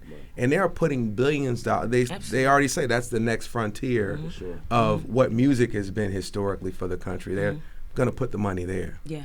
Yeah, we're excited to have Adam Blackstone join this conversation. Adam is a Grammy and Emmy award-winning music director, multi-instrumentalist, producer, and composer whose work spans the Grammys, the Super Bowl, the Oscars, and global tours for several major artists across genres. Adam's going to join. He's here now, and we're going to dive right back into this conversation. Carla, why don't you pivot to some of the next Yeah, so we're glad that you're here, Adam, because we talked a little bit about live performance already, and since you're the maestro of our time right now with where it concerns, you're welcome, live performance. How have you seen AI already change live performances, whether it's like the backgrounds or music direction? I think that excuse me. I think that there are levels to the AI. There's good and bad things. So you know how like 90s hip hop, it's kind of the sound is coming back, whether it be somebody like my genius brother Ty Dolla, who kind of like reworks a joint, or even Chris Brown or something like that. There have been moments for me that I've used AI to actually do like a stem separator to like get the sample out. So to me, because I want to replay the stuff live and real, that's a good portion of AI that I wasn't able to do 10 years ago. That's the truth. When I would have to get these files from Pharrell or Warryn Campbell or something, and it's like we can't get the engineer on the phone, it's like I would have to figure out how to get the drums, or like maybe we had to play to the full 2-track, then I got to high pass it or something. So now AI has allowed me to kind of what I call stem extract. And I'm using it for good. Now, we were just having a side conversation that everything can be used for good and everything can be used for bad. Because the other thing that used to happen for me with programming is that nobody was able to program like me because I knew how to do the things. And I'm not trying to say I was gatekeeping my knowledge, but, you know, when artists would call me, they get a certain quality and they get a certain level of expertise in how I'm trying to have their show sound, because I feel like I work so much because I protect the artists that I work with. I just want to support what they're doing. It's not about me. And so I've been able to kind of make my career off of like trust and support. But if you do it and you use it for wrong and you're using people's vocals when they haven't approved it, or you're, you know, a lot of, you know, I'm just being honest, a lot of the young guys, they're putting up their own arrangements online and putting in-ear mixes online. Like, that's not the right thing. That's not the right way to use it. I don't, you know, the artist needs to feel safe and protected. So if I'm hearing their raw vocal in an in-ear mix and it's not going through the processing that the crowd is hearing, sometimes whether it be a vocal processor or auto-tune or anything like that, we're literally putting them out there to not feel safe. And sometimes people think so much about self, the drummer, the keyboard player, the bass player, that they think they're trying to showcase themselves when, in my opinion, they're actually showcasing how untrustworthy they are to be on a gig. And so that's one of the AI things, for good, when I'm trying to hurry up and create a show and they may not be able to get their files, but one for bad when people are, you know, kind of using the program to build their own unsafe space. The other thing that I just did, when does this air? I don't know. It won't be too soon. We have a while. Okay, well, you might have to cut this out, but like I did an arrangement for the Super Bowl of Lift Every Voice and Sing for the artist that is singing it, and I used AI to follow the cadence of my chords to give her a reference of, because I did a couple different stops and breaks and stuff like that. I would never be able to do that. I would have had to have called a demo singer, then get her to the studio and then wait on her, or have her cut herself, and then you know, and all of the things. And like, you know, Eric knows I'd be like, yo, I need you to cut these backgrounds, but I was able to use AI to give me a reference for timing and all of that. I thought that was pretty cool. I never did that before. Yeah. Like, you know what I mean? Of a song, specifically of a song that exists already. It's not a rewritten song, or I didn't feed it any, you know, prompt or concept. But I did put prompt. I did put black R&B, soulful, you know, singer, and then I re-prompted it to get blacker, you know, and it's still, you know, all it didn't, you know, the weight of it came out beige. It was a little beige, a little beige on it. But I will be honest and say, when I sent it off to the artist, she was like, okay, I get it.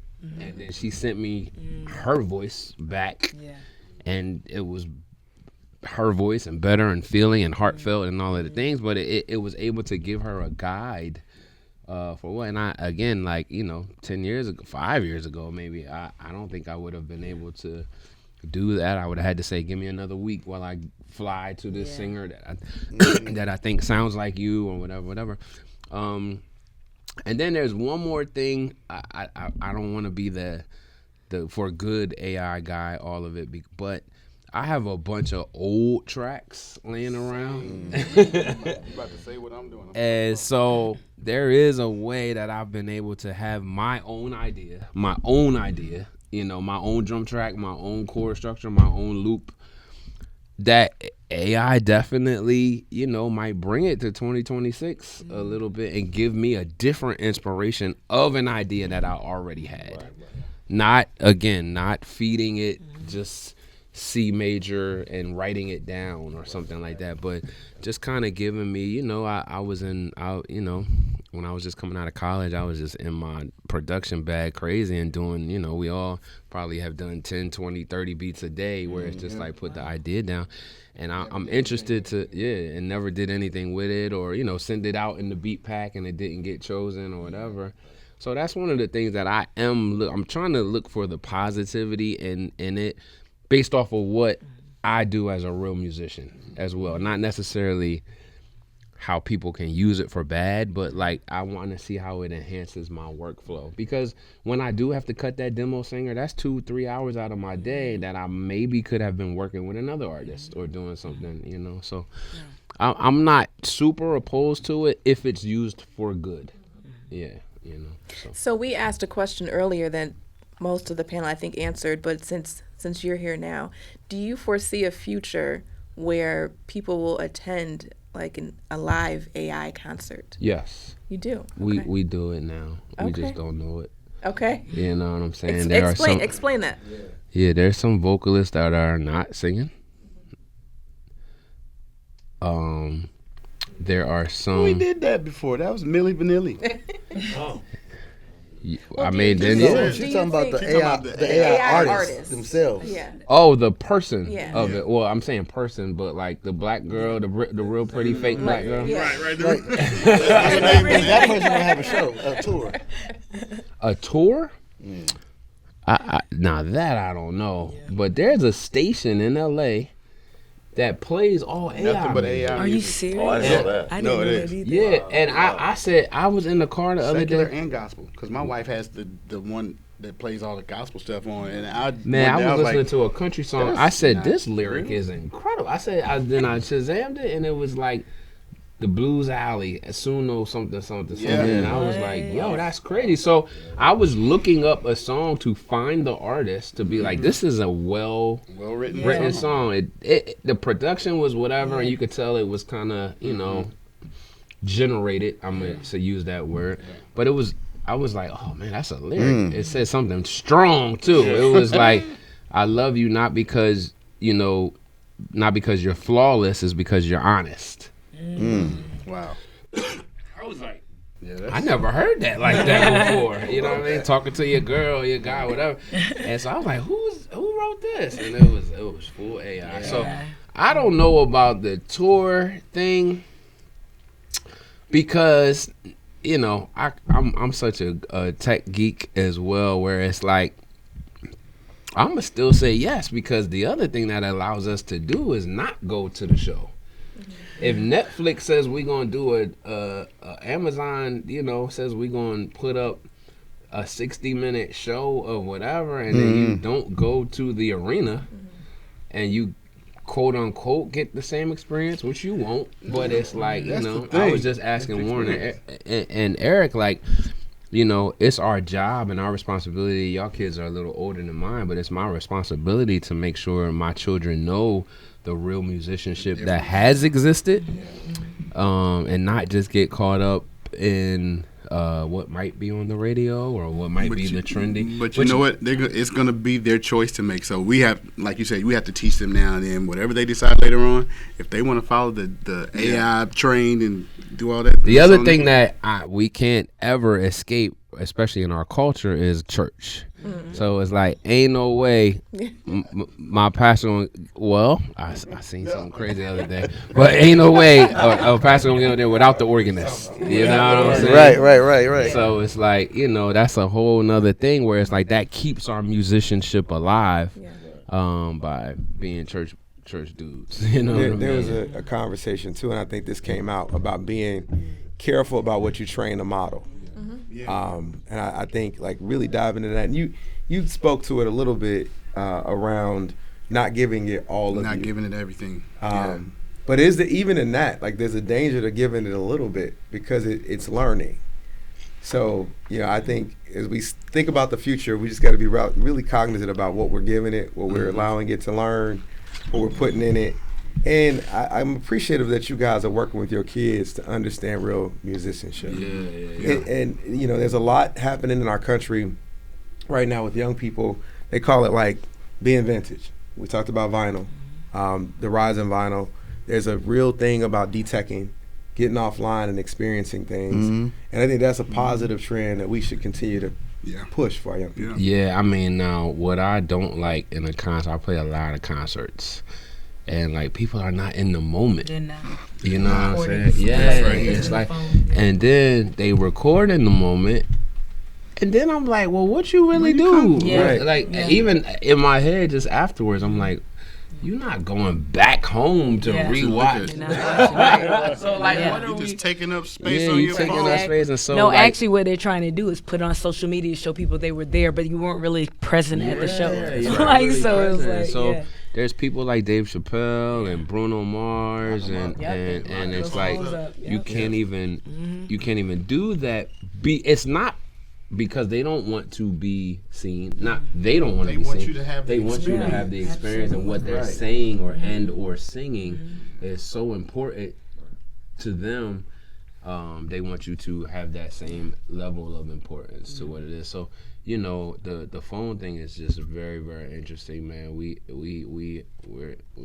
not in a great place. I'm gonna start locking them phones up at church. Yeah, come on. on. You know what I'm saying? Make them bring us. You don't know what I'm gonna say. There's Make them bring a physical Bible. And You then want to follow me sometimes along the Bible? people Bring take your stuff Bible. out of context. You know what I'm saying? He did that to Close the Marvin the other doors. day. Yeah. Close the doors. It's real, man. It's a real thing. So, What's one thing the industry? Well, before I ask that, because Carla had a question for the panel. If AI artists truly become cheaper, faster, more profitable than the human artist, what incentive does the music industry have to choose human artists or human creativity over the AI artists? I think it still goes back. Well, Adam can touch on this better than me, but I think it still goes back to the show. At the end of the day, no matter what you do, what translates or what lets us know it's really successful is how many butts is in those seats. At the end of the day, if your records ain't selling, which most are not, are you selling out shows though? Live Nation is the biggest tour company in the world. I can't remember how much they're averaging per year right now, but my thing is an AI artist cannot give you an actual show. So I don't think it's ever going to get to that level. That's just my personal opinion.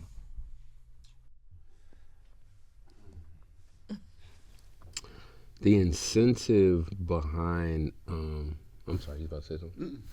The incentive behind human artistry is the way it makes you feel. You know what I'm saying? And that's in any genre. That could be country, gospel, R&B, whatever it is. Like when I hear a lyric and especially from a classic song, or I'm gonna just say classic. I don't want to put a year on what classic means. I remember where I was. I remember who I was talking to. I remember all that, how my mama made me feel when she played the song for me. Like my daddy played it on the piano. Like, so I kind of, you chase that experience by going to those shows. You know what I'm saying?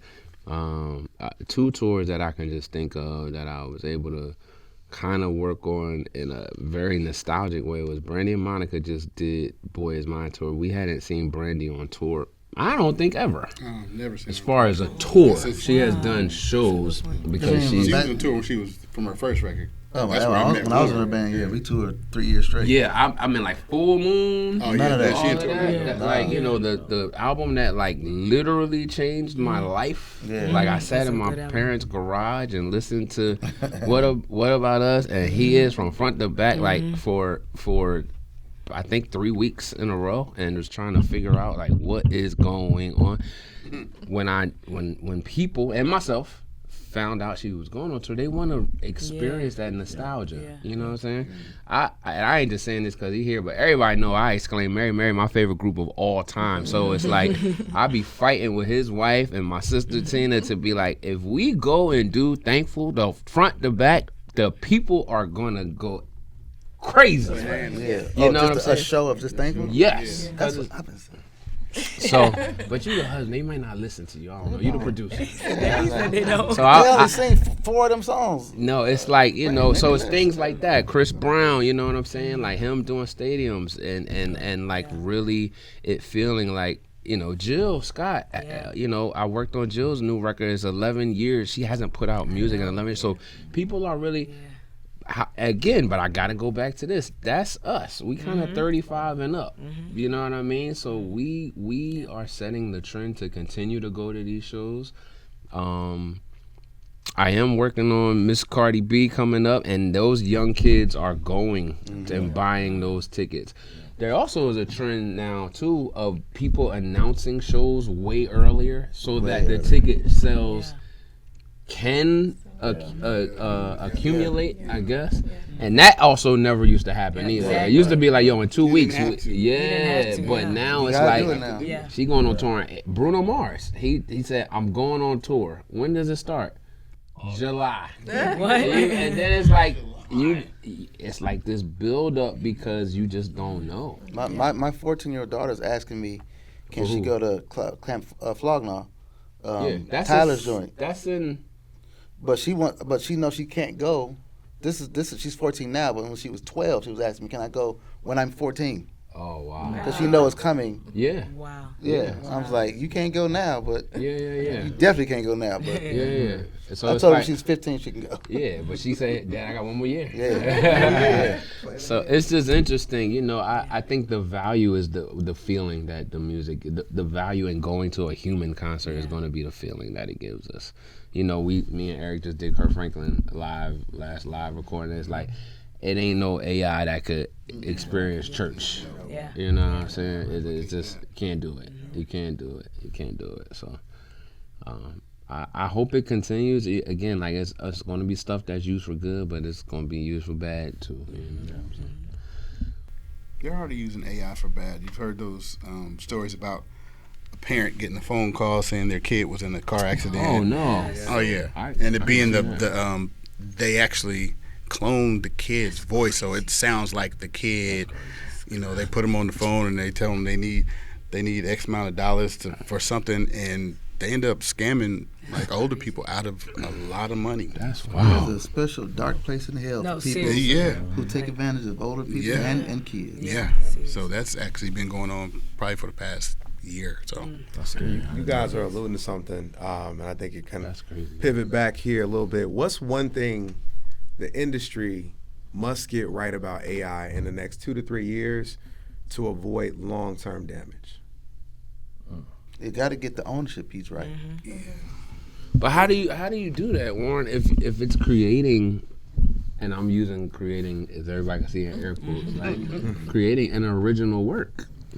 But is it original though? Exactly. Well, I'm asking. I don't know. I'm asking out of ignorance. So I'll put it like this. I know for me, when I use AI, like I use Suno, it's always something that, like you were saying, there's some tracks that you did back in the day. I even do some of the stuff that I've created like recently, and I want to hear what Suno's version of it will be. Like it'll enhance something that I've already done. Yeah. I'm never going in there and saying, hey, Suno, create me a song like such and such about such and such. People do just that. write all the lyrics. I know people do that. And I was like, for me, because I want to retain ownership, I'm literally putting in something that I've already composed and letting Suno basically do a remix of it. And then even in that, I go back and I play some of the stuff. Like I'll get the stems from it and or get the MIDI from it and just play, because it's some stuff that doesn't generate like I want it. No soul. There's no soul in it. So I'll go back and play stuff, or I'll hire somebody to play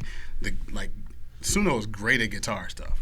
It's amazing, the guitar stuff that comes up with. But I'll have somebody come and play a version of what Suno spit out live. So that in that aspect, I'm going to always retain my intellectual property. Now, the people that let Suno write half the song, they have to worry about whether they can release it commercially without being taxed or whatever, being penalized. That's something crazy to think about, that the AI program will tax the human. Right. Exactly. You're infringing on my. You cannot release this commercially until it depends on the subscription that you have. Like I have a premium subscription, so I can, I still own my stuff. But if people that don't want to spend that money, or they get the low tier one, they can't release it commercially without a bunch of red tape. Wow, bro. Period. The AI is telling you. Yeah, it's AI. telling you now. Like, I wrote that, bro. Yeah. Like AI, in a minute, AI is gonna spit it. AI is gonna spit out a split sheet. Like as soon as you finish something, it's gonna split sheet come up on the computer, and you say, Real. "Oh, you taking 75? That's gonna happen. 75? No, it is. Yo, no, that's, But you know what? It poses a good question because you put on the splits. Y'all know on the splits, you That's got to where it put your goes. government name, your first and your last. Right. So technically, if a company or whoever's creating, if it's an LLC or an S corp, a company's not going on the splits, or traditionally it hasn't. Traditionally So not. how are we going to handle that, right? They would go- Individual songwriters. Yeah. It would go on the splits. Listen, But then and that's you got to changing register to the your song. question, Jeff. It's changing law and policy, and what we were talking about before. It's AI is moving way too fast for law and policy. So that means they need to change it today because it's happening. Yeah, it's and they're not happening. going to catch up. Y'all know how long it takes to pass legislation. So it's just not going to catch up. What's gonna be a big factor is what I said this earlier. The only approved copyright law that's in place is only for the likeness of the voice only, right? So until we get the Copyright Act, which I know they're working on it, is to where now it can govern, like what you just said, like how you go to Suno, there's a generator lyric app or button, I'm sorry. Yeah. You can push it and it'll generate lyrics for you. Yep. So until they lock that up from a Copyright Act perspective, the governing is not going to be in place. Now, I think it may go through. It's going to take a while. Yeah, Like you it's said, it gonna takes take forever. Yeah. We might be talking about this again in 2028. Easily. But if that gets in Like, place, then it will block that. But I think the problem is that anytime you take something that was I hate to use the word gatekeep. What's a better word? Something that was governed. I'll just use that word. When you take something that's governed for mainstream industry and you make it consumable, that's when it's a problem. Just like with distribution. When DistroKid and TuneCore and all that came out, it wasn't created for mainstream at all. Right. It was created with a karaoke mindset. Hey, because you guys remember, you guys are older than me, but y'all remember when you couldn't just put out records. No, You couldn't.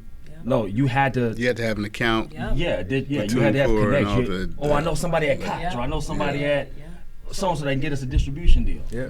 But now, anybody can do this and put it out, and I'm gonna upload it on Friday. It's coming out on Saturday. Yeah. If we have to separate that consumer thing, because that's when it gets messy. So. The other thing is we're not making no money from music. That's I missed that time where like It was great. I wanna ask him off camera like what was them Them checks. Like, yeah because Checks. because you know when we did a tribute to Pharrell last night and he told me that they was getting like 6 figures for like a album song. Yeah. And if, Yeah. and if he was doing, that is so foreign to me. Per song. Per song. I don't even know what that looks like because I started producing in 2004, and that was even that I was in Philadelphia, so so we was doing underground, like you know what I'm saying, like everybody like everybody get in the room. So when I think about Timberland, I think about Pharrell, and I think about Rottweiler, when I think about like Swiss, when I think about Warryn earlier, it's like I'll be wanting to ask them like, cause now I do a song Monday, it's out on Friday, and we kind of, unfortunately, and so maybe I'm to blame, I'm not really thinking about the production money more than I am about the copy, like the splits of it all, of the publishing, because the hope is that it becomes a popular song, and then we make money in a different way. I touched on it before you came. I said I spoke to the master owning side of sync it. and all that. You want to be able to own either 100% of the masters, 50% of the masters, some portion of the masters. That's where you'll make the money. So if you're producing and you got some copyright in the game, like you got to be fighting for a portion of the masters to keep in order to get to Carla, make money. that lends to the question of like what is the value of the human, because like it's already being devalued. If they paid them dudes 10, 20, 30, 40, 50, 60, 70, 80, 90, $100,000 a song, and now it's like we getting $2,500, and people are still, and now those producers are only y'all producers. Those producers are doing music because they want to. Right. So now you know what I mean. I'm not trying to say they don't value money, because every man and woman has their own standard, but it's like, you know, they're doing it because they want to do it now and not necessarily. So we have already devalued like the producer. For sure. It started happening even before when you had A&Rs would get a track or a beat pack from a young kid. Yeah. And said, I'll give you $500. I already knew And you was then going. what they would do is they would take a high profile songwriter and give them 20 grand. That's right. And say, can you go write the song and you go on the studio with the artist and you produce their vocal, and the guy that did the track, he got his $500. Yeah. That started that kind of blew up what we were doing in terms of getting them 6 figures per song. So, I mean, you know, we all did that. And a lot of us priced ourselves out the game too, because when a record company pays you That much you know, $200,000 for a song, they want a hit. And so the next time you go to them, they be like, no, we ain't doing that. Yeah. So what I did was I did it, but I didn't want to price myself out the game, because I'm like, I know every song I do ain't gonna be a hit, so I would cap it. David Foster was good at that. I heard David Foster, I don't know if this is true or not, but I heard David Foster that he never let nobody pay him more than $40,000. But he also got his money record one. He didn't have recoupment. Okay. So, you know, think about that. Yeah. You getting David Foster's With his catalog, for 40 grand, but guess record what? one? I don't recoup nothing. I get my money From first. record one. And so if that means if the label buys 1 million copies of this project coming out, And we know how many hits he's made, right? Strategy. Tons. Yeah. That's crazy. That's What, Warren, I'm gonna ask a very unfortunate question, but what was the first time you went from, I'm gonna just say 50 to, I'm gonna say 100 to 50?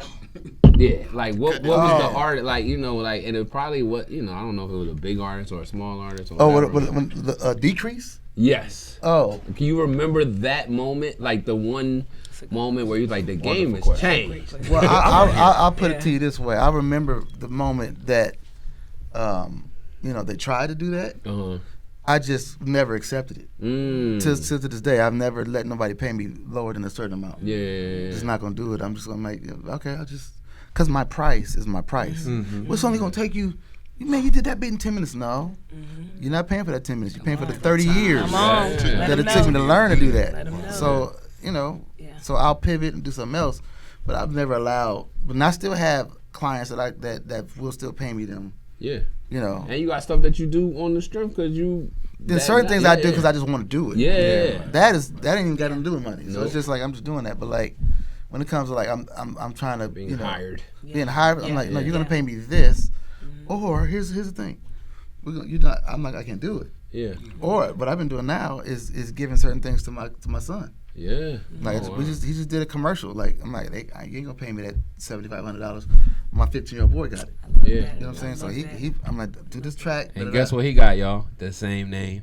Same thing. So that's, I'll be like, yo, Warren Campbell did this. And guess what? Warren Campbell did do it. He sure did. He sure did. Look, I want to make sure we get this last one in for all of you, and as we start to come to a close, what gives you the most hope, and what worries you the most about where AI and music are headed? Most hope, and what worries you the most?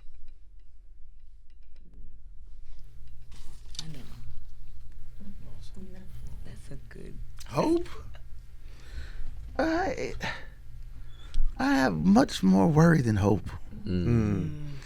I hope that I ain't got to worry about it. That was good. That's Such a songwriter answer. a songwriter pastor. Yeah, Then you be like, Songwriting pastor. Yes, that's it. No, that's a good one. I mean, worry wise, and not even for myself.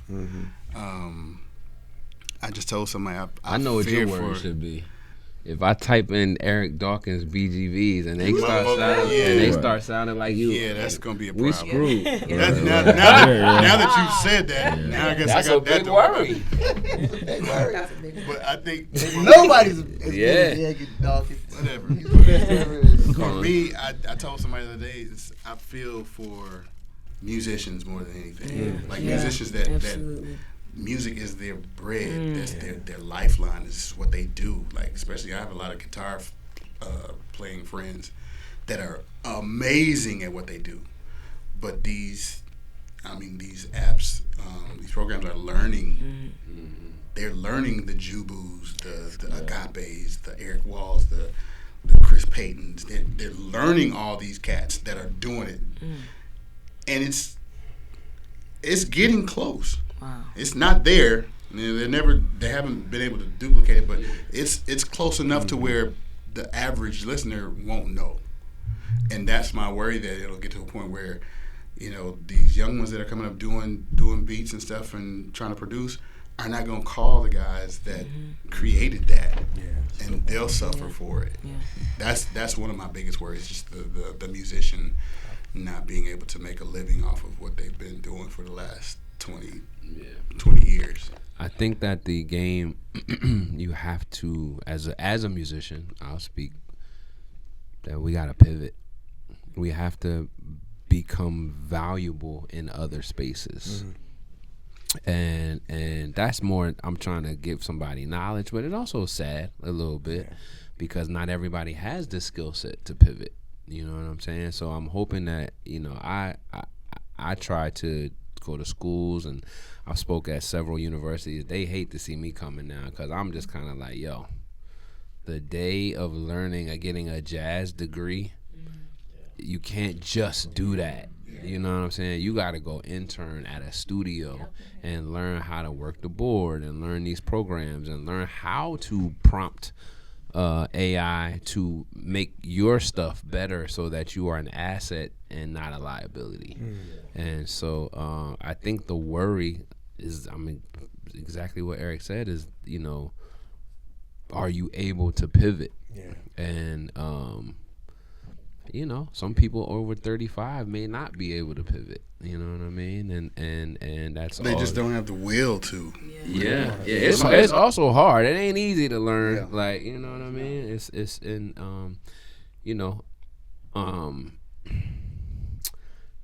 It's got more worry than it has, good. Like I said, there's ways to use it for good, especially as a musician. But when the first laptop your parents buy you starting today, you will be able to put a whole album out in a week, whether you're a musician or not. And I'm not saying good or bad. We're not talking now. Quality is just something else. But I'm saying, if my 5-year-old daughter wanted to make nursery rhyme songs by herself, she absolutely could. You know what I'm saying? Now, is it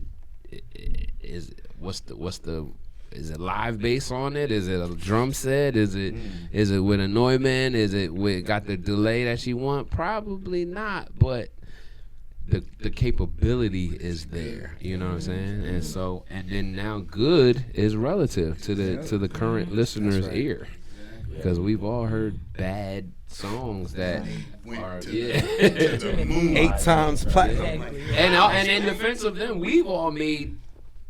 I know for me, I ain't gonna speak for them, but these are my brothers.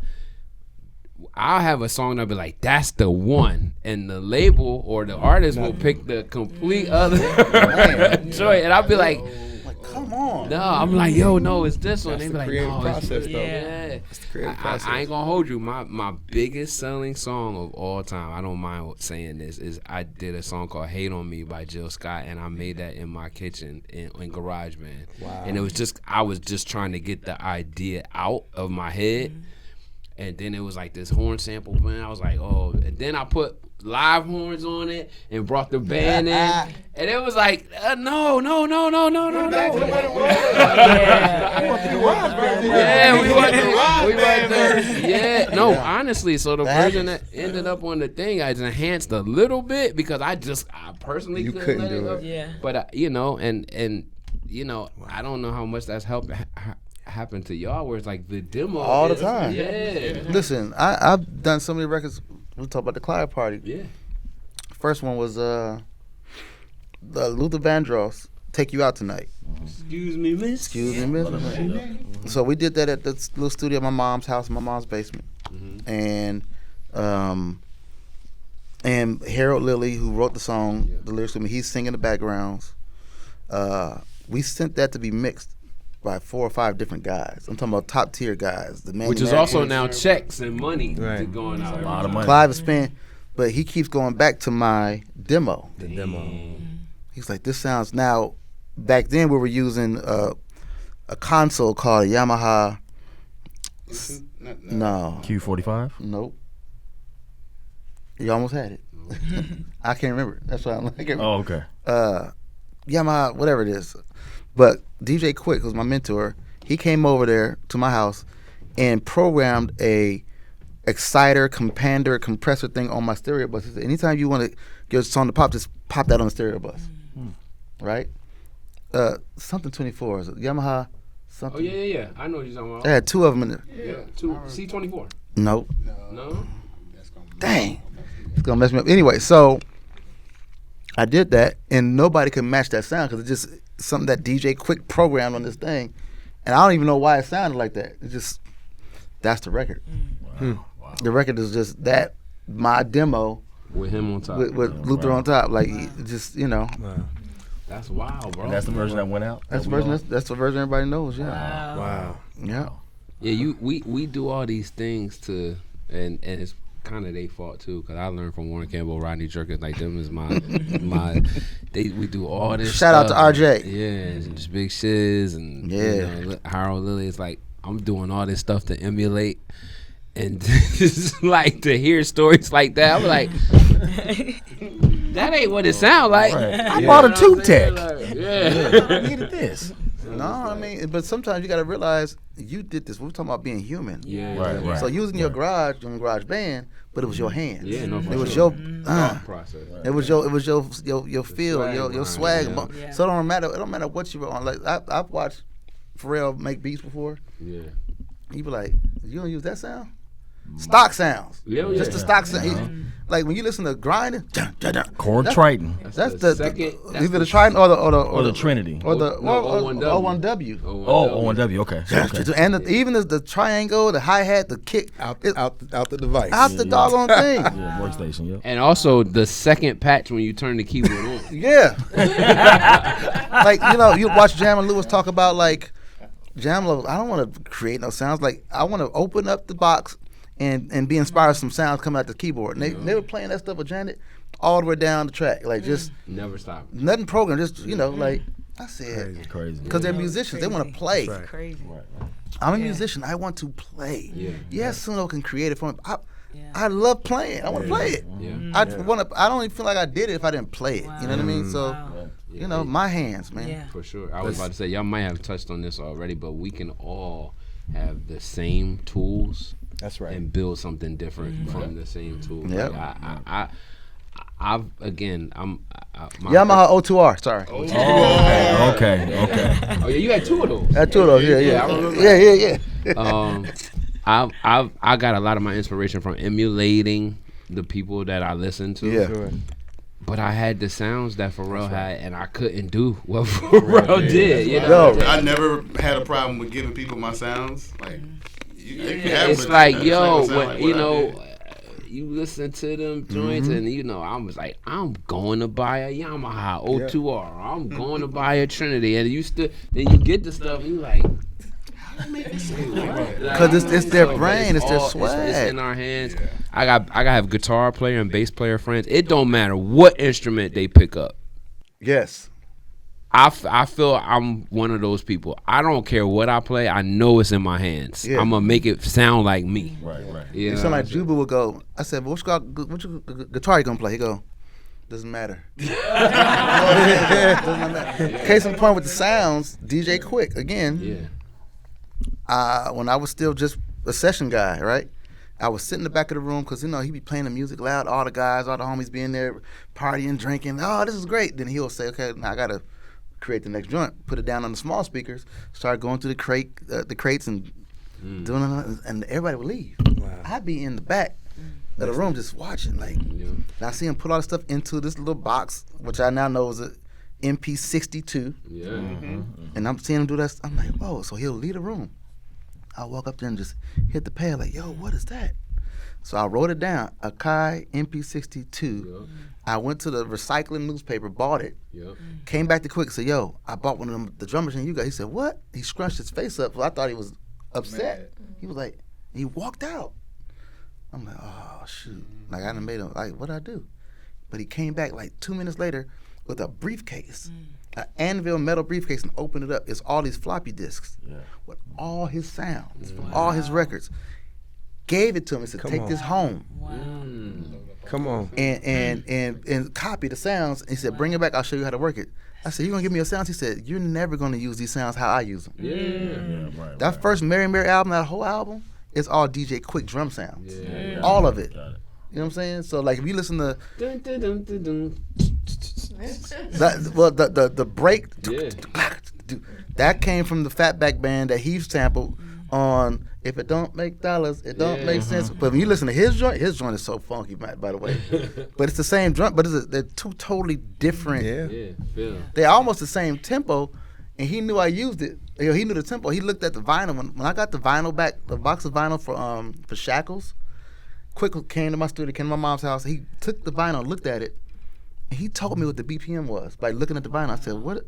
How you know that? He says, you see these hash marks right here? Those are hi-hats. That tells me what it is. I was like, so he taught me how to read records, how to do all this stuff. I didn't even know that existed. I know. That's crazy. He taught me, you can look at the record and know what a break is, what the drum break is. I can look at it and say, oh, the drum break's right there. That's crazy. Wow. Yeah, it's Wow. You just blew my mind away. Goodness. and AI can't teach you that. That's what I'm saying. Yeah. Case closed, drop the mic. That boy good. I know, right? Well, we're running out of time, so I just want to close out by saying AI isn't coming. It's obviously here. Yeah.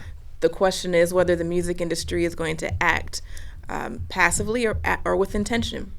Right. Today's conversation highlights the fact that artists still matter, musicianship still matters. We have to. Oh, and obviously we have Amy here too. Ethics and ownership and the legality of it all definitely still matters, and probably more so than it ever has before. This isn't the end of our conversation, and maybe you guys want to do another like part 2 or something one day, I don't know. But it's definitely not the end of the broader conversation about AI, so it's going to continue. But I hope that this helps facilitate smarter decisions in the future for people to think proactively about AI and where we're going in the future. Thank you to our panelists for being here. You guys are amazing. You're welcome. Thank you for having us, Carla. Thank you. I love you guys. And we'll do it again sometime soon. Once again, I'm Carla D. Brown, host of Support the Dope Radio, and this is The AI Reckoning, Music, Power, and the Future of Creativity.